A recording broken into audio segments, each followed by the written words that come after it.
வணக்கம். இன்னைக்கு நம்ம கிளாத்துக்கும் க்ளோத்ஸுக்கும் உள்ள டிஃப்ரென்ஸ் என்னன்னு பார்ப்போம். கிளாத்னா துணி, தைக்காத துணி, ரைட்? இந்த மெட்டீரியல், இந்த ஃபேப்ரிக், அதை நம்ம கிளாத்னு சொல்லுவோம். காட்டன் கிளாத்னு சொல்லுவோம், உல்லன் கிளாத்னு சொல்லுவோம், சில்க் கிளாத்னு சொல்லுவோம்.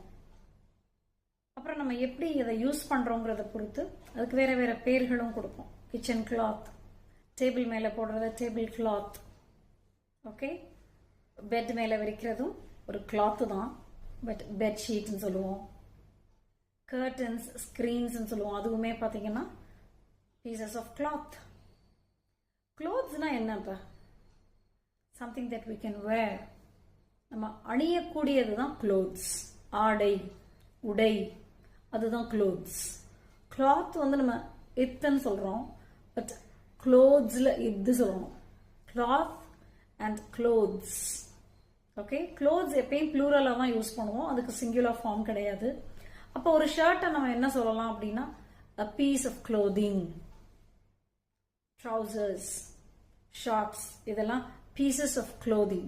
பீஸ்ன்னு சொல்லலாம், இல்லைன்னா an item of clothing சொல்லலாம், an article of clothing சொல்லலாம், ஓகே.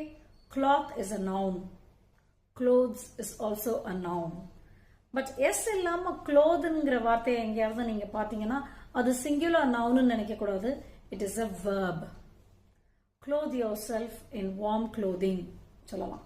cloth வந்து verb யூஸ் பண்றோம், right? This is the difference.